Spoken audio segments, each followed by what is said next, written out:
Hi, I'm Charan. This is regarding big data assignment for ICP3, and here are the requirements, and I'll walk you through the code. Before walking through the code, I will just give a quick run so that the execution could be done on the screen.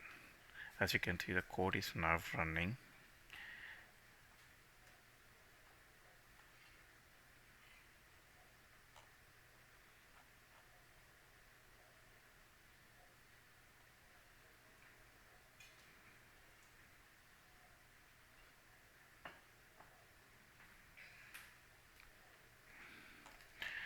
And I'll show the outputs at the later point once the code is completely executed, since as you can see it's still running. So here is the things. This is an introduction.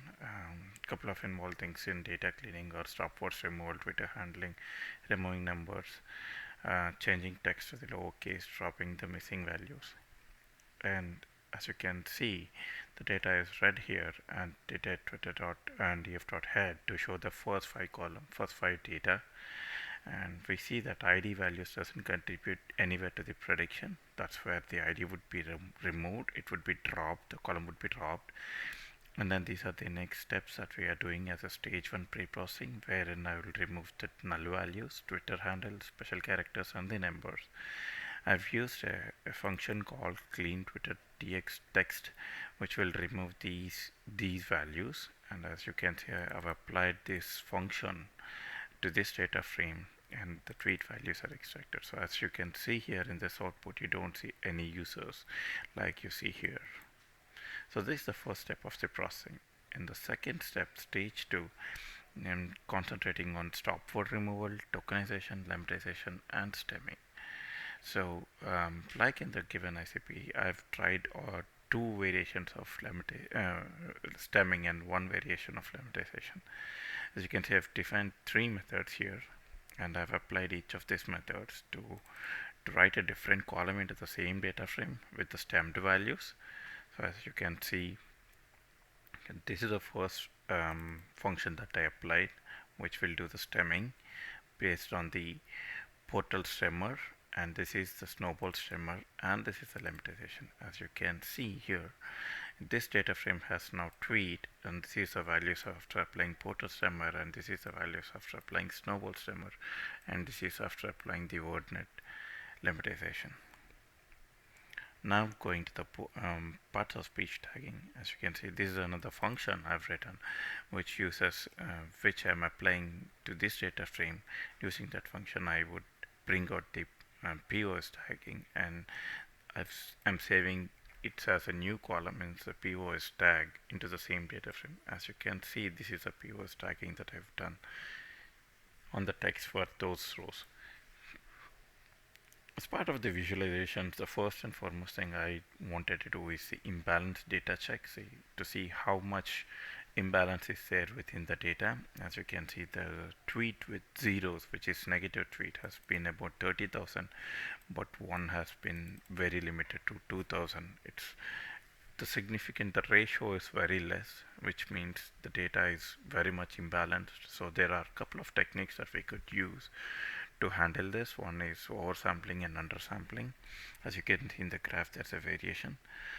In the oversampling step, I would bring the lowest count, that is a positive value, to the values that match the negative tweet. In this, and this is undersampling, where I would bring only 2000 values using random sampling methods, so as to equalize the negative and positive values. I've done this type of sampling techniques to also see giving this type of data, feeding this type of data to the model, how the model performs, and are there any improvement in the accuracy. All those types of analysis is done in the lower half of the code. As you can see, this is the result of oversampling, and the records have been improved. The values of positives has been improved to match the negatives of negative tweets. The same is the case for the undersampling. And TDF IDF vectors, I've used all the three variations of the data frames to to build the TDF IDF vectors. As you can see, this is the first TDF IDF vector, and I've brought the X features and Y features based on the transformation. This is on the Twitter data frame. As you can see, the Twitter data frame is from here. This is the actual tweets. And then after applying this to the oversampling, undersampling, and I've considered the column that is processed with lemmatization. And likewise, I could also use the stemming, but I chose lemmatization because lemmatization is much more advanced, a little more advanced than swimming. Then I've used train test split method to bring out 80% of train data and 20% of the test data, as you can see using this technique. And again, here are the three samples. This is a basic data frame, this is a oversample data frame, and this undersample data frame. Like I said, I wanted to apply this data against the classifier to see how accuracies are different, how predictions are different. And the naive Bayes classifier. And naive Bayes classifier is based on the conditional probability, and I've employed naive Bayes classifier for this, for these three reasons: to see how the data performance is like. And one of the features of naive Bayes is that naive Bayes is not very good in terms of handling co-features, correlated features. It treats every feature as an independent feature. Since we have only one column of interest here, that is text column, I thought probably using the naive Bayes classifier with conditional probability might be a good option to employ. So as per the ICP requirement, I've chosen naive Bayes classifier. As you can see, I've brought the naive Bayes classifier and fit the oversample data and normal data and the undersample data. As you can see, the test score for the imbalance data, which is the normal data, the accuracy is about 93.85, and the oversample data has shown better accuracy as 94.99, which is 95%. It's about 1.2% higher than the imbalance data. And the undersample data, as we can see, the less data is the less performance for the model. So model always requires more data to bring out more accurate results. While this is excessively true with neural networks, even the machine learning classifiers does require some amount of data to show significant improvements over the no data available. So this is on this on the undersample data, I could bring out the accuracy to 86%.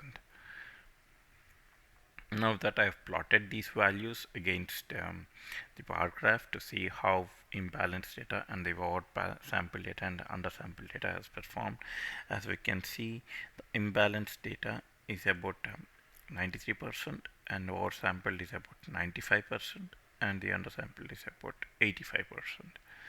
And the conclusion does mention the same things.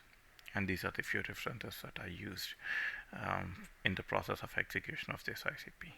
Thank you.